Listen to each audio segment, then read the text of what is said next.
बिस्मिल्लाहिर्रहमानिर्रहीम, अस्सलाम वालेकुम। मेरे प्यारे स्टूडेंट्स, मैं हूं आपका टीचर प्रोफेसर GM बाबर।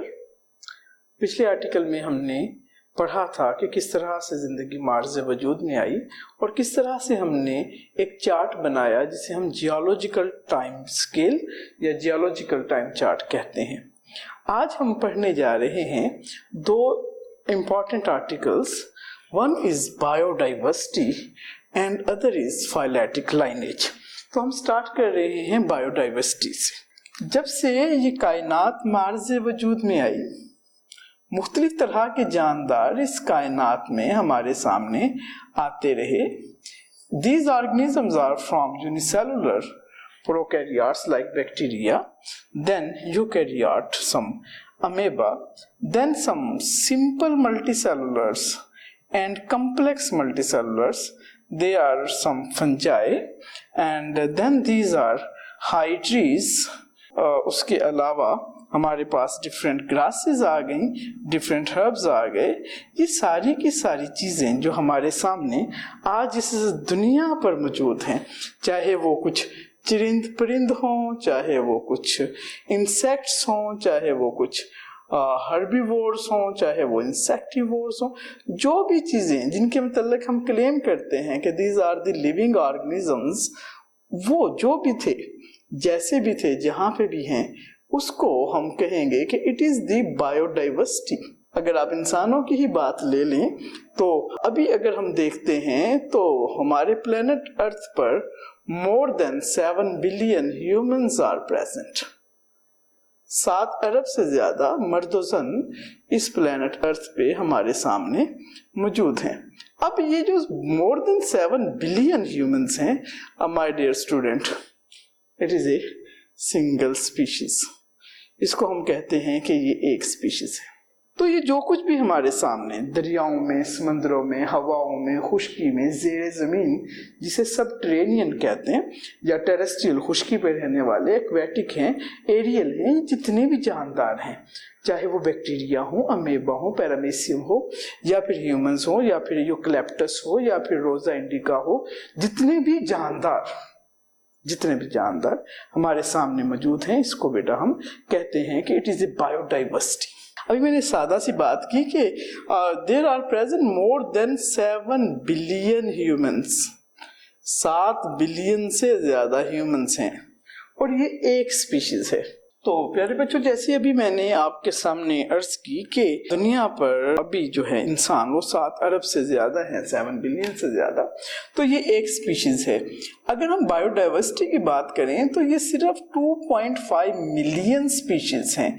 जैसे इंसान एक स्पीशीज है, होमो सैपियंस, बैक्टीरिया एक स्पीशीज अलग है, जैसे इकोलाई या सूडोमोनास, या फिर आप कह लें कि कोई पौधा है लाइक ब्रासिका कंपेस्ट्रस जिसे आप सरसों कहते हैं, ये एक स्पीशीज हैं।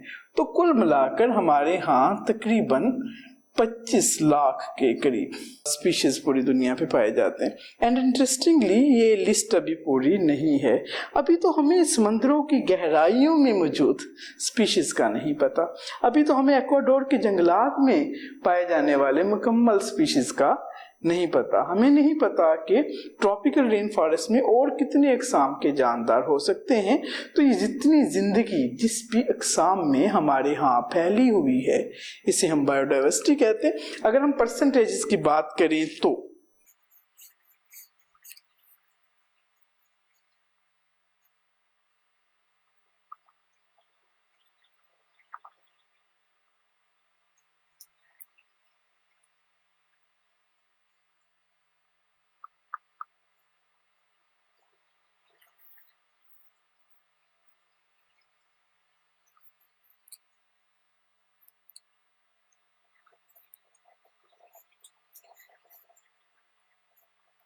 ओके स्टूडेंट्स, अगर हम मौजूदा लिस्ट को देखें जो भी मुकम्मल नहीं है, तो उसमें इंसेक्ट्स 53.1% हैं, वेस्कुलर प्लांट्स 17.1% हैं, एनिमल्स अदर देन इंसेक्ट 19.9% हैं, protozoa, algae, bacteria, fungi etcetera 9.4% है। तो हमने देखा कि पूरी दुनिया में जितने भी जानदार आबाद हैं उनमें सबसे बड़ा नंबर इंसेक्ट्स का है। तो हमें इंसेक्ट्स के मतलब थोड़ी सी आगाही होनी चाहिए। जो भी आर्थ्रोपोडा है वो इंसेक्ट नहीं होते। इंसेक्ट एक खास क्लास है जिसे इंसेक्टा कहते हैं। उसके लिए कुछ क्राइटेरिया है, कुछ उसके फीचर्स हैं जो उनमें पाए जाते हैं। वो फीचर्स क्या हैं? Their body is divided into 3 parts, head, thorax and abdomen. ये 3 हिस्से इनमें पाए जाते हैं। One is called head, other is called thorax, third one is called abdomen. So पहली शर्त आ गई कि जिस्म 3 हिस्सों में कटा हो। इन सेक्शन से इंसेक्ट वर्ड लिया गया है। दे हैव विंग्स, अमूमन इनमें विंग्स भी पाए जाते हैं। They have antenna and they have an other very unique character, they have 3 pairs of legs. ये इंसेक्टा है। अब सारे के सारे इस तरह के एनिमल्स को हम इंसेक्ट कंसिडर नहीं करते और ना ही वो इंसेक्ट होते हैं। फॉर एग्जाम्पल, हमारे घरों में दीवारों में एक ऐसा जानवर भी रहता है जो अपना जाल बनाता है जिसे हम स्पाइडर कहते हैं। Spider is not an insect. कुछ बच्चों के लिए ये एक नई बात हो सकती है क्योंकि स्पाइडर के पास 4 पेयर्स ऑफ लेग्स, इसके पास एंटीना नहीं है। इसका सर और धड़ मिला हुआ है जिसे बेटा हम एक स्पेसिफिक टर्म यूज करते हैं, cephalothorax. So these are the insects, these are not insects. इनकी एक अलग क्लास एरेक्निडा, एरेक्निडा इसकी क्लास होती। Vascular plants, the plants having vascular bundle like xylem and phloem.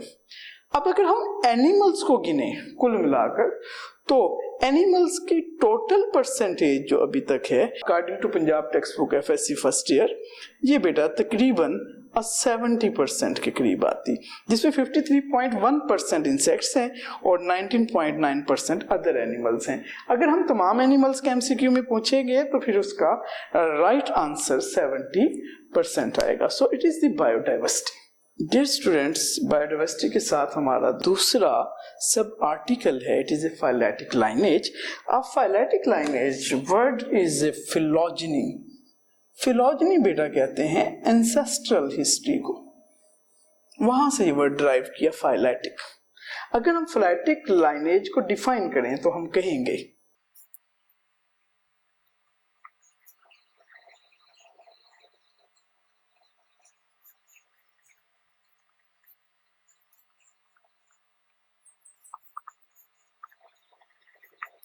phyletic lineage is defined as unbroken series of species arranged from ancestor to descendant. Now, unbroken series से क्या मुराद है? Suppose that millions of years ago एक organism है A, उससे 2 तरह के जानदार arise हुए B and C। ये इवॉल्व हुए, इनकी एवोल्यूशन हुई। सी से 2 तरह के जानदार आए D and E और E से एक जानदार करोड़ साल में अराइज हुआ F। यहाँ पे एक और जानदार है M, लेकिन हमें नहीं पता कि दरमियान में कौन सा जानदार था। तो फाइलेटिक लाइनेज क्या है? Unbroken series from ancestor to descendant. एक ऐसी सीरीज जो इंसेस्टर से डिसेंडेंट की तरफ गई और उसमें कोई ब्रेक नहीं है। लेकिन अगर हम A से M में जाएं तो यहाँ पे ये ब्रेकेज है। अब ऐसा क्यों होता है? हमारे पास तमाम जानदारों का फॉसिल रिकॉर्ड नहीं है। उसकी बुनियादी वजह ये है जो सॉफ्ट बॉडीड ऑर्गेनिजम्स होते हैं उनमें फॉसिल्स नहीं बनते। तो जिनके फॉसिल्स बन गए उनकी अगर हमारे पास एक मुकम्मल हिस्ट्री मौजूद है, हमें वो फॉसिल्स मिले, हमने उनको स्टडी किया और हमने ये जांचा, माना कि A से C इवॉल्व हुआ है और C से E इवॉल्व हुआ है, तो हम कहेंगे it is an unbroken series. और इसको बेटा हम क्या कहेंगे? Phyletic lineage. अगर हमारे पास दुनिया जहान के तमाम जानदारों के फाइलेटिक लाइनेज होते, जो शुमिये किस्मत की खराबी है अच्छाई कि हमारे पास वो लाइनेजेस नहीं है, अगर वो होते तो बेटा हम कहते कि तमाम जानदार कहीं पर इनका इंसेस्टर एक रहा होगा। हमारे पास अभी इसका कोई एग्जैक्ट प्रूफ नहीं है। अब ये A इंसेस्टर है C का, C इंसेस्टर है E का, ई का इंसेस्टर बराहे रास्त ए नहीं है। इंसेस्टर कहते हैं अबाओ अजदाद को, लेकिन बायोलॉजी में ये अबाओ अजदाद फोरफादर्स नहीं हैं, ये वो जानदार हैं जो करोड़ साल पहले मौजूद थे और जिनसे मौजूदा जानदार इवॉल्व हुए, एवोल्यूशन हुई। एवोल्यूशन क्या है? The gradual changes from ancestor to descendant with the passage of time. This time might be millions and millions of years, or it can occur in weeks or months. तो ये बकाया हम देखेंगे कि हफ्तों में या माह में किस तरह से जो है एवोल्यूशन हो सकती है। फॉर एग्जांपल आपको कोई मेडिसिन दी गई एंटीबैक्टीरियल, जिसको आप एंटीबायोटिक कहते हैं, आपने पूरा उसको इस्तेमाल नहीं किया जितने दिन डॉक्टर ने तजवीज़ किया था, तो बेटा अब आपके वो बैक्टीरिया नेक्स्ट टाइम उसी दवाई से अमूमन आपको आराम नहीं आएगा। उसकी वजह ये है कि आपके बैक्टीरिया इम्यून हो चुके हैं। So it is all about biodiversity and phyletic lineage. Thank you very much. अस्सलाम वालेकुम।